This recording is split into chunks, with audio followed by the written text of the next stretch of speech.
thank the Lord for gathering us again to worship Him by listening to His word, by thinking about it, and hopefully by ordering our decisions in line with it. My task in the next less than 1 hour is to bring forth a reflection on the second coming of Christ and the true biblical teaching of that fact. As you already hopefully appreciate, we've been doing that already. We've been looking at not just the misconceptions, not just the privileges, but in the course of doing that, we've looked at the true biblical teaching in a number of ways. I would like to kindly invite you to turn to 2 Peter chapter 3. We will read verse 9 to 18. 2 Peter 3, verse 9 to 18.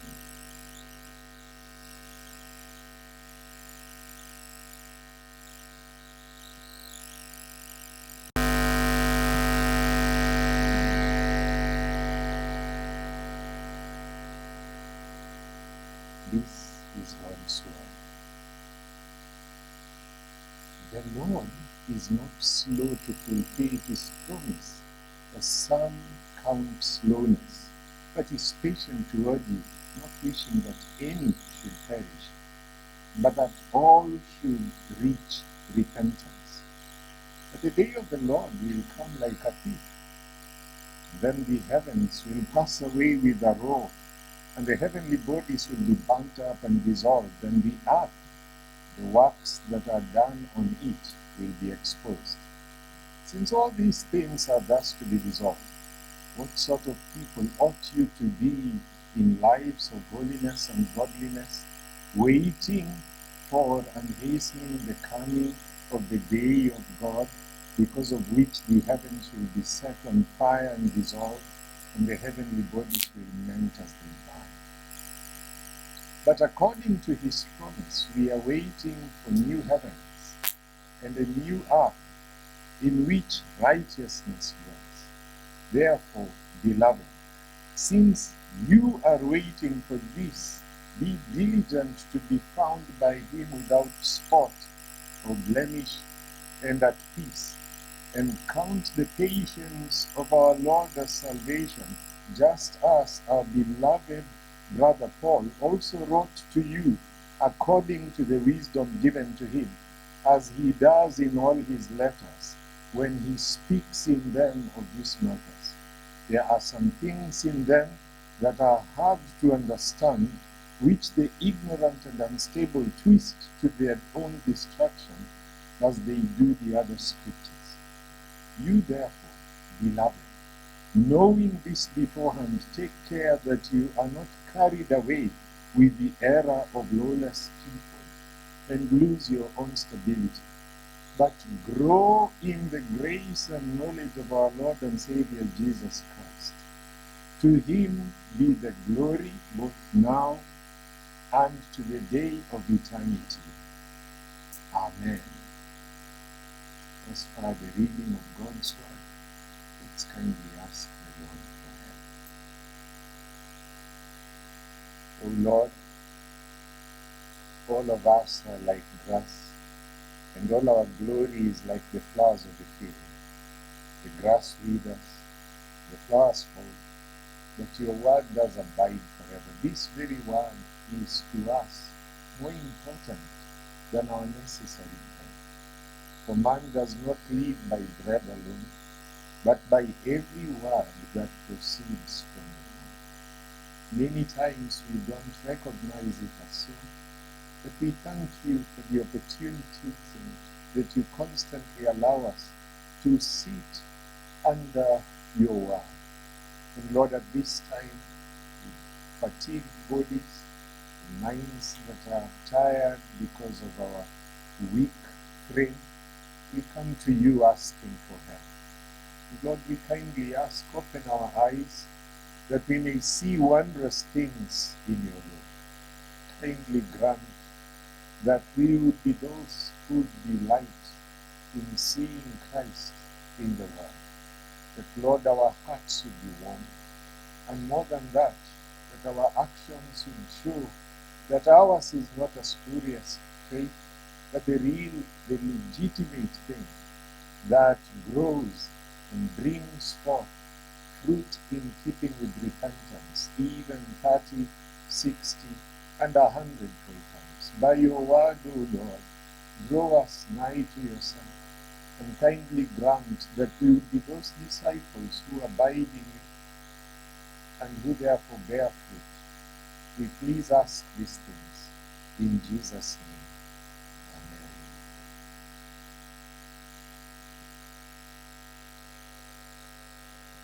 As we come to the second coming of Christ and its true biblical teaching, I would again like to encourage us to be very careful about our tendency to have been there, done that kind of mindset when it comes to God's word. We are so prone to that. We are prone to be familiar in the wrong sense of the word with God's word. And these are things that most likely, knowing the churches we come from, we are well instructed in. I will be repeating things that you not only know, but which have already in one way or another been mentioned in the morning.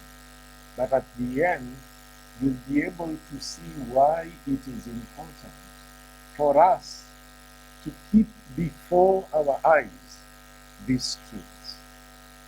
This letter that we have read, or the excerpt that we have read, is from the Apostle Peter. And as a result, it is binding on you, it is binding on me as the Word of God. It is a letter to all who profess to be believers. And it has the aim of bringing all who profess to be believers to a place of spiritual soundness, a place of spiritual health. That is the intention of the Apostle Peter as he is writing. He is writing, calling us in chapter 1 to make our calling and election sure. In chapter 2, he is writing, warning us about false teachers. And now in chapter 3, he is warning us concerning errors that touch on the day of the Lord. And as he teaches us to beware on these things, we then would be able to glean truths about the biblical nature of the second coming of Christ. Growth in our Christian walk, dear friends, validates that we are truly born again. When we are growing, when we are bearing fruit, then we show ourselves to be those who truly abide in the Lord. Stagnation and retrogression, on the other hand, could be indicators that one's sinful nature has either not been changed, and therefore they are eternally lost, or they are living in disobedience. Peter calls us to remember. He calls us to reflect upon. He calls us to respond in particular ways that are an indication of the fact that we are Christians. He calls us to remember the day of the Lord. As those who are true Christians, he says, remember the day of the Lord. Now that call to remember doesn't mean we are gotten to a place where we have amnesia and you're wondering, what was that about the day of the Lord? I had it 30 years ago and I can't remember. No, that's not what he has in view. He is calling us to put it before our eyes and to be influenced day in and day out, to make our decisions based on the fact that we are alert about the reality that the day of the Lord is at hand. And he tells us, as we did see in the morning, number one, that the day of the Lord is certain. He says that the day of the Lord, verse 10, will come. The day of the Lord, apparently delayed in this context. Scoffers and false teachers use this apparent or seeming delay to accuse God of a lack of integrity. But these scoffers are wrong. There are good reasons why the delay of the day of God or the day of the Lord,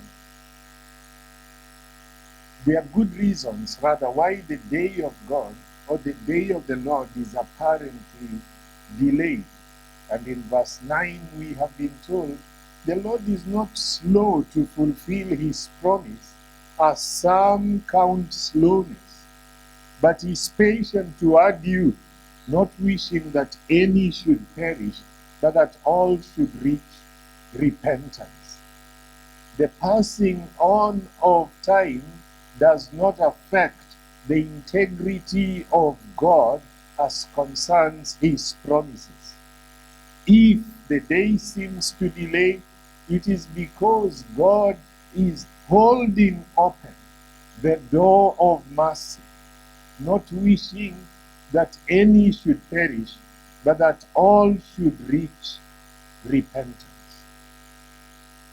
But all this having been said, the day of the Lord will certainly come.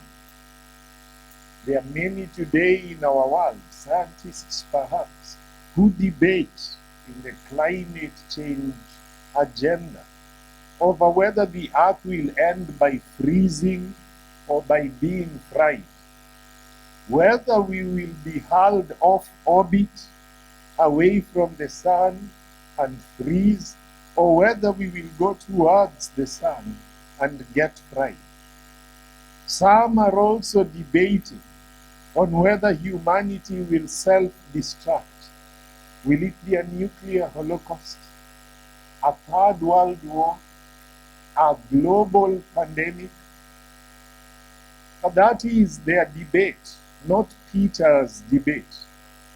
Peter rests on the sovereignty of God, the God who is the King of kings and Lord of lords, knows how the day of the Lord will come to pass. He is not unaware about how this will come to be. The world is under the control of the Lord. Dear friends, our God is in charge. Our little science education in school astounds us at the sense in which God is in charge. Around the equator, like here, for us to have a full rotation of the earth in 24 hours, the speed at which we are right now moving would scare us. If you've ever been on a motorbike that is moving at 60 kilometers per hour, then you have tapped on the shoulder of the guy and told him, I was not in such a hurry. Now around the equator, we are most likely moving at around 1,600 kilometers per hour. For the sun to rise at the same time and set at the same time every day. Now that is very fast. That is such a high speed. And God is in charge. He ensures the wind goes with us. If we were moving at that speed and the wind was not moving, we would be having a terrible time. But he ensures these things are all working together. He envelopes the atmosphere so that our needed air is not escaping into outer space, even though there is no physical container constraining it into the earth. This God is a God who is amazing. And we need to bow down consistently and worship him. And Peter is at rest about the fact that God is in charge. And the day of the Lord will come to pass as God wants it to come to pass. Let us rest in the assurance, even in the middle of the pandemic, that God does know how the day of the Lord will come. Let us not be fretful conspiracy theorists who are running helter-skelter because we are afraid of vaccine mandates and such things. We serve a God who at the time of Shifra and Pua ensured that even though Pharaoh harassed and made life difficult for the Israelites, they increased in number. Such is our God. Nothing would thwart his plans. We could end up assuming there is a diabolical agenda on the population and such thing as conspiracy theorists do say. We could end up thriving on what they did to us and leave them scratching their heads. Because this same God of whom we are told, the more Pharaoh harassed the children of Israel, the more they increased in number, is the same God of the throne. That having been said, let us be as assured as Peter that the whole of history is moving in the direction of the day of the Lord. The day of the Lord will end history. The God who spoke creation into being will end it. I will not belabor that point because we did make it in the morning. This day is certain. Secondly, it is unannounced. Peter again brings this truth which we saw in Thessalonians. But the day of the Lord will come like a thief. Dear friends, burglars do not call to announce when they will be coming. So have you ever received a phone call? Hi, my name is so-and-so. While you will be at the conference, at around 4:30 p.m., I will be breaking into your house. Burglars don't do that. You would not be here if you had received such a call, would you? You'd be out there protecting or seeking protection over what is important to you. Matthew 24, as we saw in the morning, we were told in verse 42 to 44, therefore stay awake, for you do not know on what day your Lord is coming. But know this, that if the master of the house had known in what part of the night the thief was coming, he would have stayed awake and would not have left his house to be broken into. Therefore, you also must be ready, for the Son of Man is coming at an hour that you do not expect. Peter here is not saying, as we did see clearly in the morning, that the return of the Lord will be a secret. On the day of his return, things that are not secretive will occur. As we've seen in verse 10, elements melting. That would not be a secretive thing. So the message here is not about a secretive return, but a return that is unannounced. We therefore must always be ready. We therefore must always be prepared for the coming of the Lord. Again, I will not belabor that point. It was made in the morning. But the day of the Lord coming is the end. The day of the Lord will be the end of the earth and the heavens as we know them.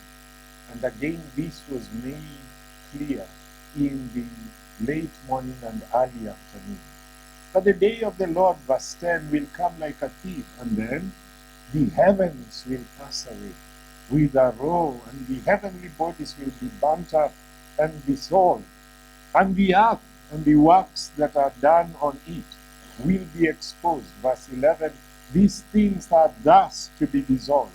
Verse 12, the heavens will be set on fire and dissolved, and the heavenly bodies will melt as they burn. So it's going to be an end, but it's also going to be, fourthly, only the beginning. So we are not talking about annihilation here.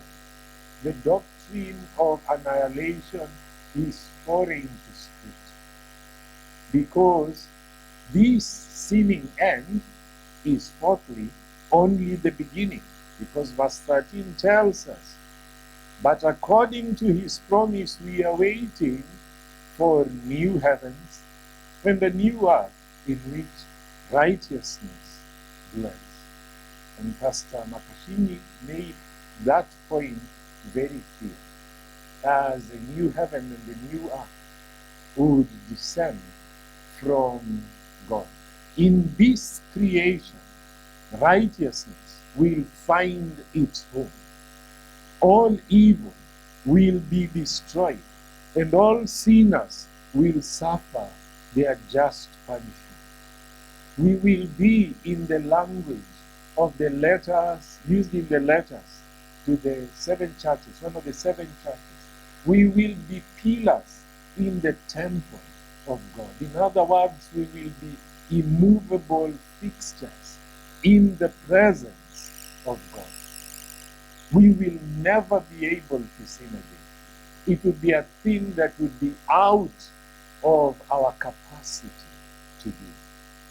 In this creation, righteousness, this new creation, righteousness will find its home. All evil will be destroyed, and all sinners will suffer their just punishment. The apostle holds this out to the true believer, and he holds it out as a great hope to him or to her, a universe where righteousness dwells, a place of no sin, a place of no curse, a place of no thorns, a place of no thistles, no frustrations, no pain, no suffering, a place of no sickness, a place of no old age, no lies, no turmoil, no misery, a place where nobody envies the other, a place of no temptation, nothing to be afraid of in that place, a place of no filthiness, a place of no neglect of spiritual things, a place of no mistakes and no failures, and so many other things. It is a heaven and earth where righteousness dwells. No crime, no terrors, no darkness, no pandemics. The restoration of all things, as we did see in the morning in Revelation 21. Having seen this, because up to here I am basically reviewing things that we do know. Having seen this, we need to ask ourselves a question.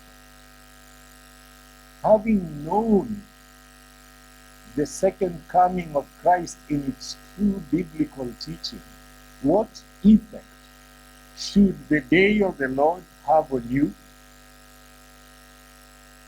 Many today think or act as if the present state of affairs will continue forever. But we need to ask ourselves, fellow conferees, what should be the impact of the day of the Lord on how we go through life? I suggest that it should affect where we look and how we live. Where should we look? Peter calls us to look at 3 things. In verse 11, as a result of the true biblical teaching concerning the second coming, Peter says, look inwards Look inwards, dear brother, dear sister. Hold up the word of God as a mirror and use it to look inwards. Peter asks, since all these things are thus to be dissolved, what sort of people ought you to be in lives of holiness and godliness? All we see today will go. At the end of the great day, at the end of the day of the Lord, what will remain is God and godliness. A person in this life who does not have God or godliness will have nothing on the day of the Lord. And on the other hand, the person who has God and godliness will have what he needs on that day. The Christian is here called, in light of the inescapable, unannounced and blazing day of the Lord, to look inward, to see if he or she has God and godliness. What sort of people ought you to be in lives of holiness and godliness?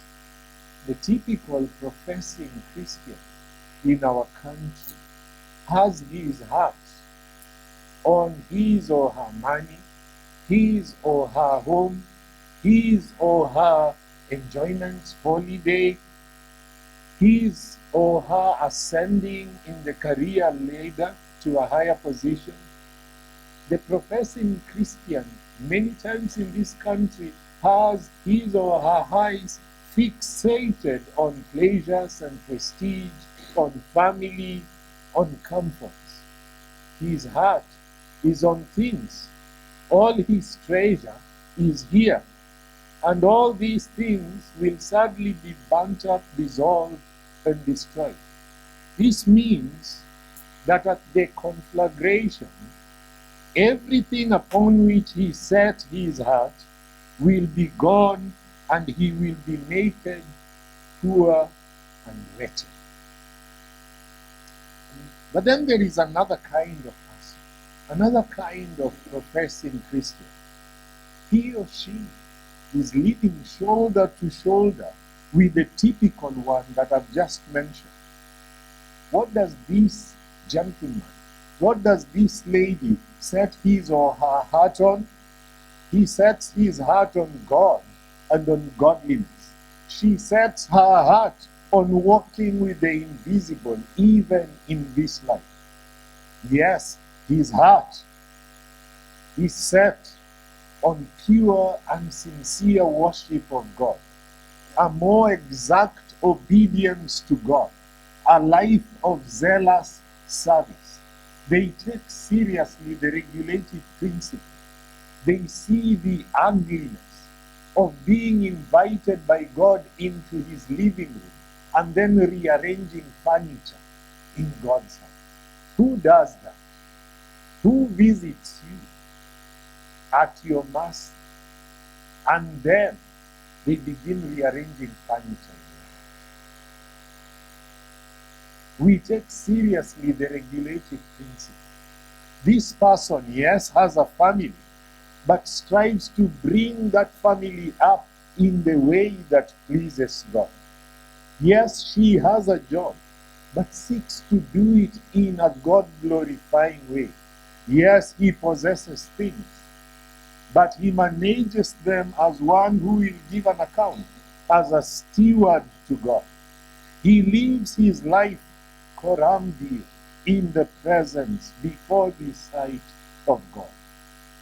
When the great fire, when the great conflagration comes, and all these things are dissolved, all that he set his heart on, he or she will still have.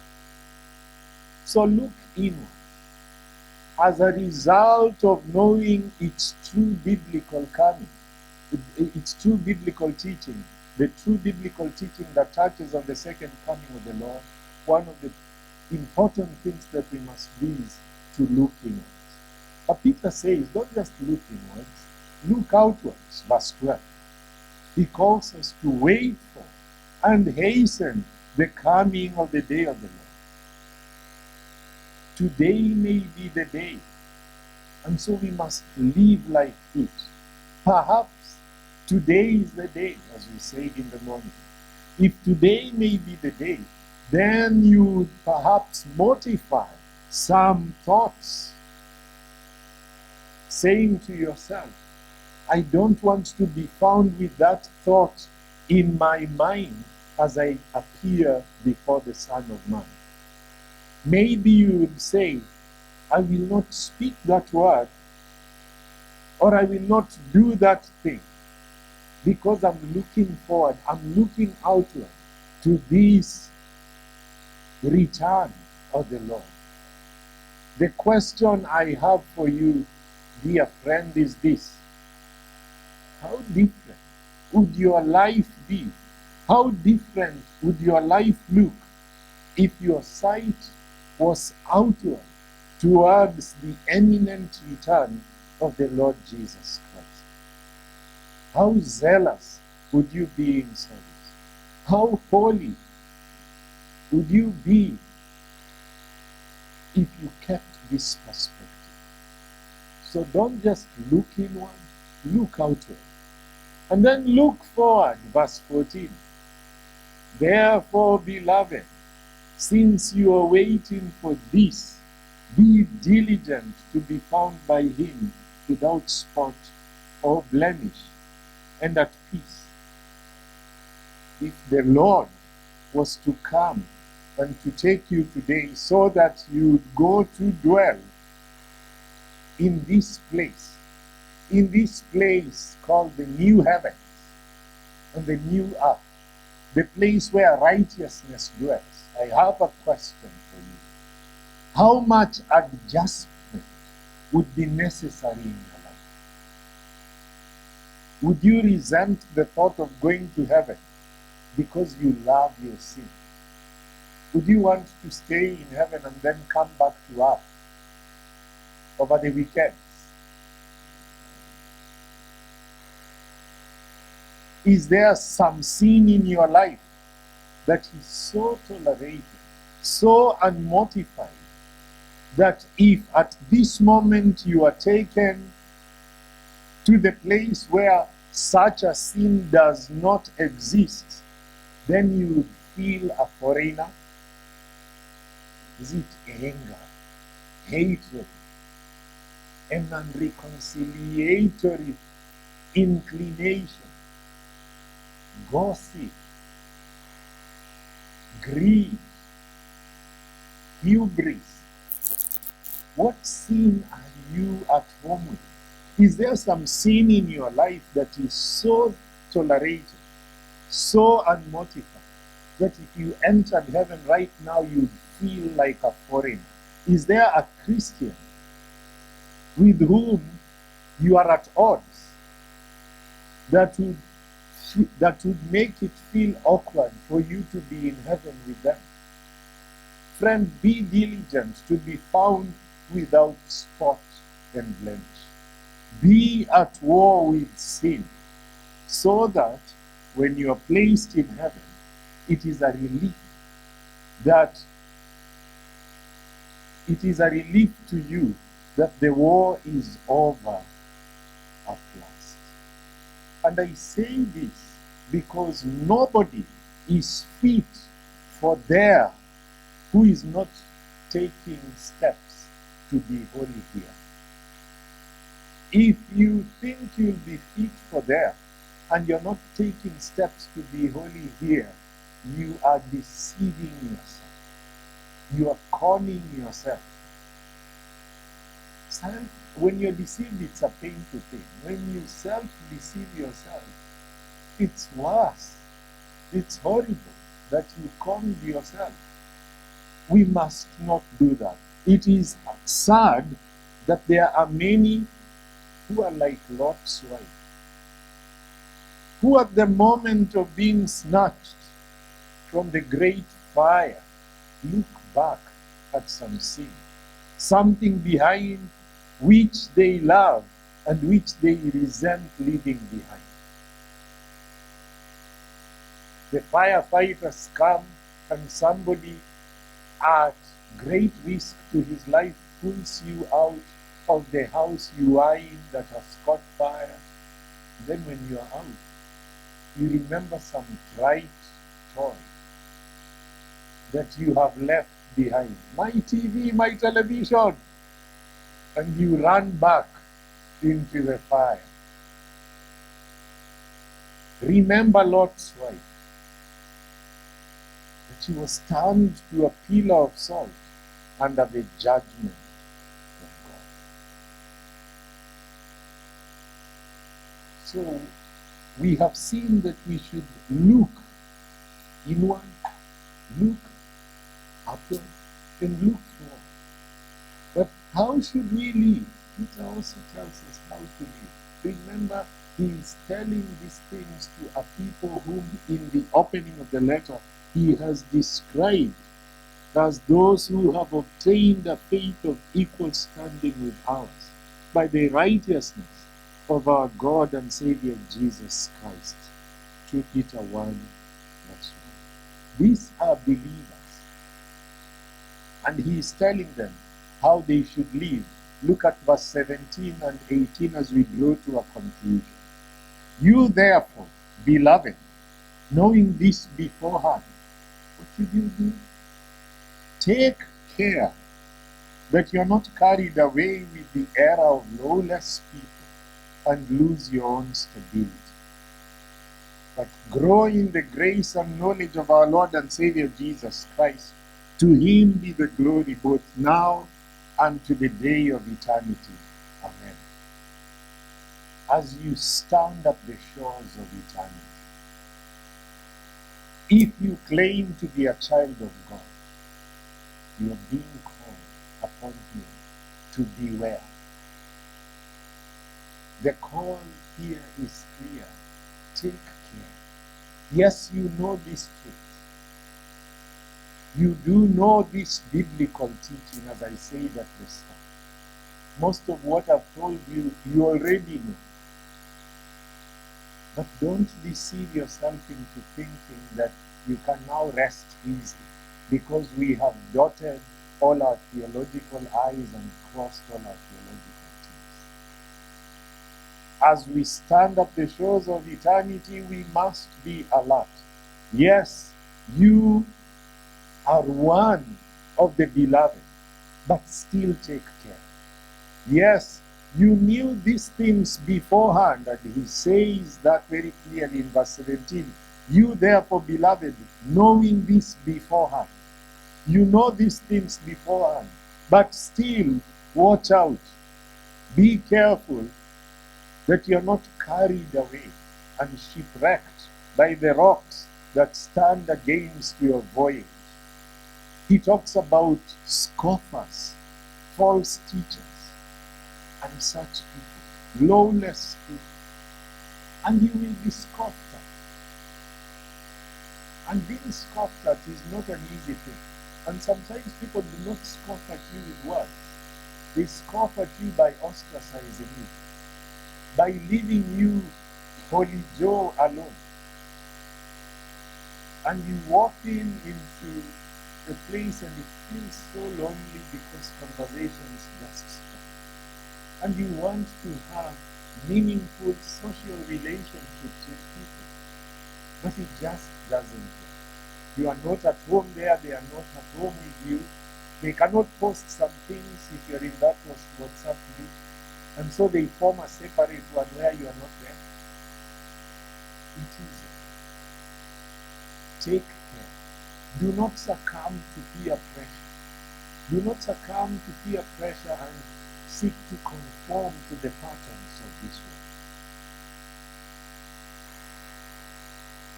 Be careful that you are not carried away. Be careful that you are not shipwrecked. Take care, because error comes with many attractive faces. Many things that are damnable heresies look very attractive, and they look very beautiful, and a lack of diligence in the Christian life may easily become a snare. Even though you know this truth, Peter is telling us, as he did tell his original readers, Let us be well. A command is given as an antidote to this risk of failing to take care. In verse 18, the command he gives is this: but grow in the grace and knowledge of our Lord and Savior Jesus Christ. The way we take care is by growing in the grace and knowledge of our Lord and Savior Jesus Christ. Let us not be like those Christians who seem to go through life as if they were enrolled in a slow bicycle race. It's as if they are in this race where they were told, let us see who will cycle at the slowest rate without falling off his or her bicycle. There is a way to ensure you don't fall off, and it is to keep pedaling. No matter how long you've been cycling that bicycle, if you decide, I have been cycling for so long, now I can coast through life without continuing to cycle, you will fall off. Keep on pedaling. Keep on growing. When the pedaling stops, you are off. And so grow in grace. The Christian life starts with new birth. But when you are born, you start to grow. A real Christian must grow in grace.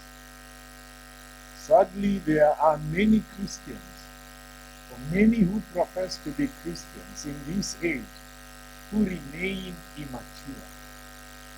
And we must resist that. Whether we are talking about protracted adolescence or premature senility, we must refuse both ends of that spectrum of immaturity. We must remain mature. We must quickly grow into maturity and remain mature. The essence of growth in grace is this. When we ask ourselves, what does it mean to grow in grace? To grow in grace is to increase in degree, in strength, to increase in expression and power that the Holy Spirit implants in the believer at salvation. It means to grow in Christian qualities, those qualities that are centered around our Lord and Savior Jesus Christ. It means growth in our knowledge of our Lord and Savior Jesus Christ. If you do not grow in grace, it does not help you to know the true biblical teaching about the second coming. It will do you no good. You will be kicked off course by those who are lawless in this world. So what would be the evidence of growth in grace? A love for Christ? I think so. Increase in the fruit of the Spirit, both in quantity and quality? I think so. A love for one another? I think so. And we must check our lives and ask ourselves, am I growing in grace? Even on little things, when I'm perpetually late for Sunday church. Like, but you know you're saved. You don't love you. And it's a lack of the fruit of self-control and a lack of the fruit of love, which are essential, elementary fruits of those who are believers. Because you're saying the meeting can wait for as long as it will until I get. Is that really love for the Lord? Now there are providential reasons, and I don't think that's a thing you fail to understand. Providential circumstances that will cause us not to be able to fail or even to be able to fail. But when I catch myself as somebody who is perpetually sinning in these areas or not doing the things that the Lord would want me to do, then I need to ask myself, am I really growing in grace? The experience of growth in grace starts first of all by receiving the grace of God. And as Pastor Tony told us, this thrice holy God, who is your creator, and therefore you owe him your life, who is your lawgiver, and therefore you owe him obedience, who is your judge, and therefore you owe him accountability, is a thrice holy God whom we have offended.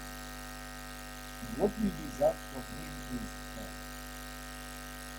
And we cannot pay the debt we owe him. If there was something like the end of eternity, after spending the whole eternity in hell, the sinner would still continue owing God. Because we can never fully absorb the wrath due to us for sin against him. This holy God has made a way for all who would turn to the Lord Jesus Christ, his Son, to be reconciled. The name of the Lord Jesus Christ, his person, and what he did on the cross is a righteous, is a strong tower, and if you run to it, you will be saved. That's where growth in grace begins. It is not something we hammer out in the ambience of our minds because we are go-getters and we grow in grace. No, it starts at the cross. They are saying, Jesus, Son of David, have mercy on me.